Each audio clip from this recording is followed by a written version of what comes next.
بخطابه أعوذ بالله من الشيطان الرجيم شهد الله أنه لا إله إلا هو شهد الله أنه لا إله إلا هو والملائكة وأولي العلم قائما بالقسط لا إله إلا هو العزيز الحكيم.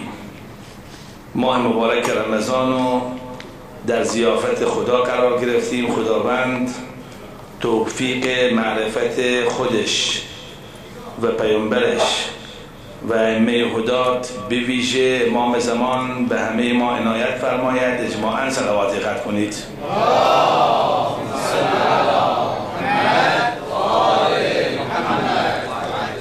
بحثی شروع کردیم در رابطه با آیات مهدوی که ما در قرآن آیات زیادی راجع به امام زمان سلام الله علیه داریم و یکی از خصوصیات قرآن اینه که یک آیه‌ای که درش ذکر میشه شبیه زیاد داره و واقعا نعمت بزرگی برای کسانی که اهل تحقیقن. یعنی شما یه آیه میبینی اما 10 تا آیه شبیه این آیه میبینی. اون 10 تا آیه‌ای که شبیه این هست میتونن خیلی از امور پیچیده و مبهمی که در این آیه هست این رو باز کنن. آیه‌ای که ما مطرح کردیم به عنوان اولین آیه مهدویت آیه است که از اون بالا شروع میشه که من راجع به شجره طوبا صحبت میکنم که اصلش اون بالاست. کلمت طیبه از اونجا شروع میشه. اون کلمه طیبه اصل شجره اونجاست که خدا هم میفرماید و یحق الله الحق بکلماته. از اون بالا و یحق الله الحق یعنی حق رو پیاده میکنه توسط کلمات میاد پایین. ولو کره المجرمون. این آیه مهدویه. و یحق الله الحق بکلماته ولو کره المجرمون. در آیه دیگر میفرماید و یقطع دابر الکافرین. قل جاء الحق هم داریم و زهق الباطل و تمت کلمت ربک صدقا و عدلا و آیات زیادی داریم. یعنی این کلمه در قرآن اونقدر زیاد ذکر شده که میشه گفت در هر سوره شما کم و بیش اشاره به این کلمه یا به طور صریح یا به طور ایما میبینی. خب کلمت الله العلیا، کلمه خدا عالی ترین چیز کلمه خداست. کلمت الله عالی ترین چیه؟ کلمه منظور کلمات نیست، حروف نیست ها، حقائقه. کلمه این حقیقت. چون کلمه اگر بخوایم حرف بگیریم ارزش نداره. حرف الف و با و تا و اینا که خیلی ارزش نداره. منظور حقائقی است که خداوند توسط این حقائق یحقق الله الحق به کلماته. توسط اینا سلاح هم نیستن، با سلاح نیست که جماده، نه سلاح نه تیر نه نیزه است. کلمات اینا حقایقی هستن که فوق سلاحن که خود کلمات اشاره است به ارواح طیبه محمد و آل محمد.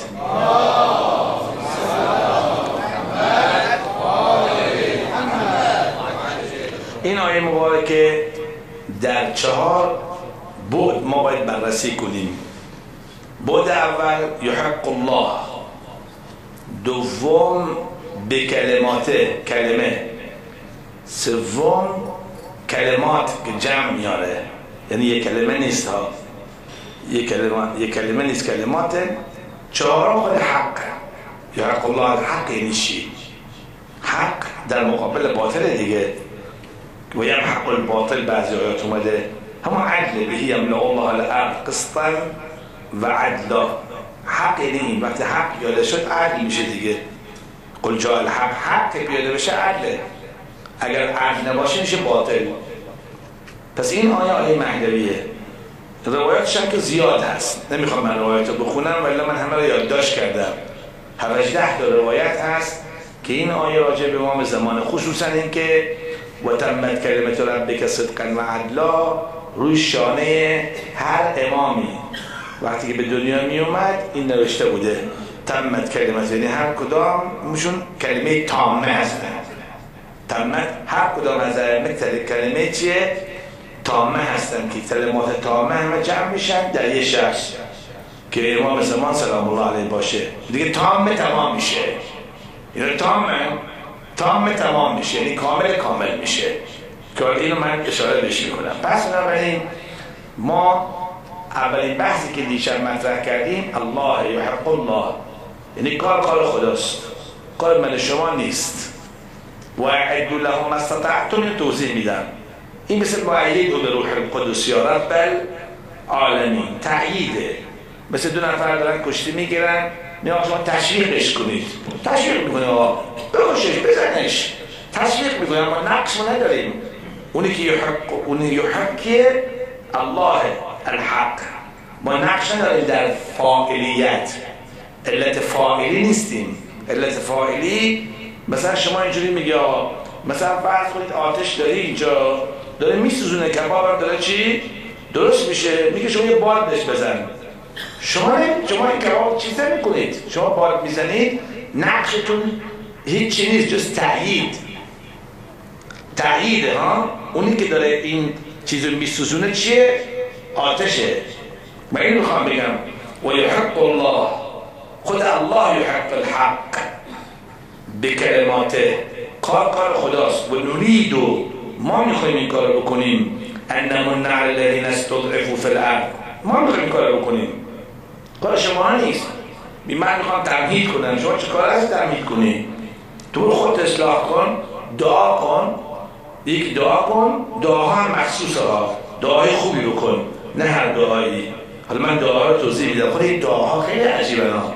فإن ذلک فرجکم، میگه دعا کنید، همین که دعا کنید همین خوبه، اونم به نفع شماست ها، نه که دعا تاثیر میذاره تغییر در سرنوشت ایجاد کنه، به نفع شماست که تعجیل میشه در فرج، تو استفاده میکنی از برکات. دعا نکردی ضرر میکنی. دعا مثل این مونه که غذا ما زیاد داریم، ظرف بیاد، نگاه ظرف آوردی غذا میتونی بخوری، نیاوردی چی؟ محرومی از غذا خوردن. دعا مثل ظرف مونه ها. دعا اینه، چیز دیگه نیست. دعا دست بری کنی، نکن. به قول آیت الله جوادی رحمانی کشکولی هست مال فقیرا. دیدی کشکول فقیرا چجوریه؟ توی شیراز میدون میشه، اینا گرفتن اینجوری درویشا توش پول میندازن. این دعا اینه، یعنی خدایا یه چیز توی دست ما هم بریز. ولی دعای شما کار نداره، خیلی نقش نداره، نه دعا نه تهیه اسلحه. حالا توضیح میدم اسلحه ما چه نقشی میتونه داشته باشه. در صورت نقش داره که خلیفه بشه. خب پس بنابراین اونی که حق ایجاد میکنه، تحقیق حق میکنه، تحقیق حق هست یعنی بیادش میکنه، اون الله و یحق الله الحق، نه شمایی. به چی؟ به کلماته، از طریق کلمات. عرض کردم کلمات اشاره به خلفاء الله که دستشون دست خداست. و یحق الله الحق به کلماته. این کلمات خیلی مهمه، کلمات خلفاء الله هم. لذا که شهد الله انه لا اله الا هو و الملائکه و اول العلم، توسط اول العلم قیام به قسط میشه، قائما بالقسط، قیام به قسط توسط اول العلم میشه. اول العلم هم محمد و آل محمد هم.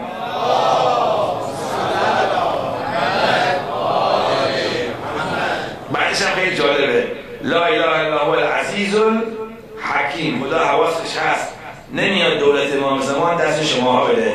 اول العلم من که نقش دارن، اول العلم همون راسخون هم هستن فی العلم که روایت ما داریم. من یادداشت کردم که توسط اهل بیت علیهم السلام دولت امام زمان سلام الله علیه تشکیل میشه. روایتش خیلی جالب در تفسیر علی ابن ابراهیم، اونجا توضیح میده راجع به این موضوع. روایت خیلی قشنگی هست که توسط اول العلم قسط پیاده میشه. بهی املا الله الارض قسطا و عدلا. خب حالا من تو چند نقطه خدمتتون بگم خلیفه یعنی چی. ما در قرآن یه خلیفه داریم، یه خلفاء داریم، یه امام داریم، یه ائمه داریم. امام وقتی میگه مثلا انی جاعل فی الارض خلیفه، یه معنی میده، و یجعلکم خلفاء الارض یه معنی دیگه میده. یعنی به یک معنی یکیه، به معنی دوتاست. چجوری؟ شما این آفتاب که میگی طلوع کرد، آفتاب که طلوع میکنه خورشید میتابه، میگه اینجا آفتابه، یا آفتاب یا آفتاب، تو خونه من آفتاب. چند تا آفتاب ما داریم؟ ما یکی بیشتر داریم، یه خورشید داریم که تابیده و اشرقت الارض بنور ربها، راجع امام زمان ها.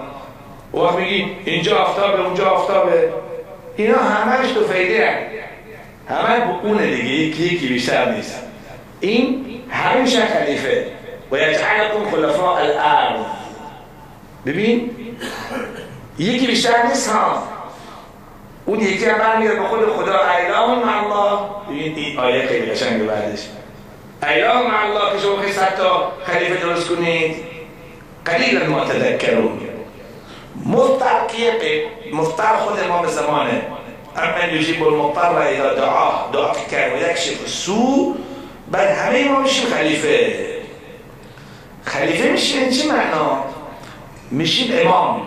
و نجعلهم ائمه که در زیاد جامعه هم هست.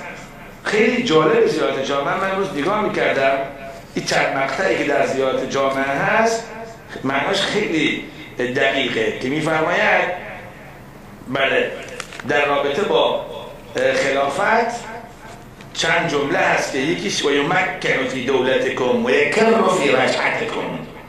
خدایا میشه من برگردم در رجعت شما؟ بعد چی میخواید بشی تو؟ و یمکن فی دولتکم، میخوام من رئیس بشم. ما میگیم یمکن رئیس بشم، میخوام تو دولت شما رئیس بشم، نمیخوام رعیت بشم. میگه میشه رئیس بشی؟ و یشرف فی عافیتکم، عافیت وقتی که آرامش دادید شما، من شریف بشم. شریف مثل عزیز، میگه عزیز مصر رئیس بشم تو عافیت شما. در وقتی که عافیت هست، عافیت منظور این که وقتی آرامشه.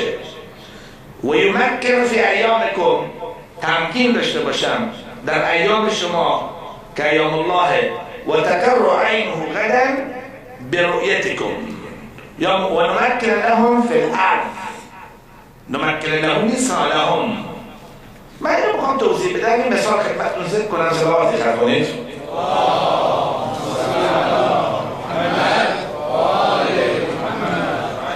چطور میخوای رئیس بشی؟ چه فایده رئاست؟ رئاست در زمان ما ارزش نداره، اما در دولت امام زمان خیلی ارزش داره.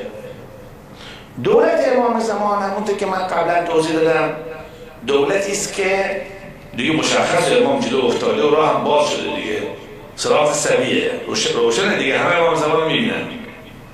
فینما تولوا فثم وجه الله. آقا رو میبینیم، ما داره میره جلو و ما پشتش راه میره، همون جاده باز شده دیگه، صراط سویه. صراط سویه، نه صراط مستقیم که کج کوله باشه که بخوای بری بالا و یکی بیشتر نمیخواد. تو جنگل یک رهبر بیشتر نباید باشه، اگر 3 تا 4 تا باشن همه گم میشن دیگه. این طرف بریم میگه اون طرف جنگل باید کسی باشه واردم باشه، آشنا باشه، راه بلد باشه. جنگل دیگه غابه است، خطرناک، اگه گم کنی بیچاره میشه، مثل هور میمونه. هور الهویزه اینجوریه، ایام جنگ این هور الهویزه از نی اگه گم شده دیگه خداحافظی کن، راه پیدا نمیکنه. حتی هلیکوپتر هم پیدا نمیکنه، چون خط نی زیاده که آدم پیدا نمیشه توش.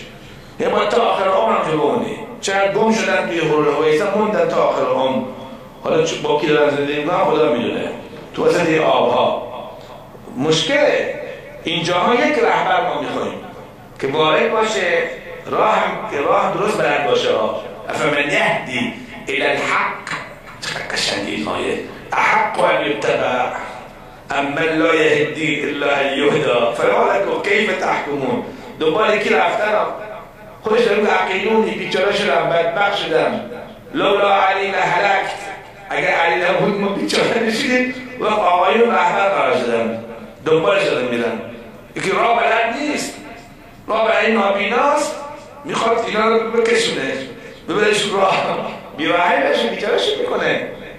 باید عاقل، باید هم عقل داشته باشه، هم هوش، معصوم باید باشه، چون راه خداست. یه نفر ما میخواد در زمان غیبت صراط مستقیم، اما صراط سوی جور نیست.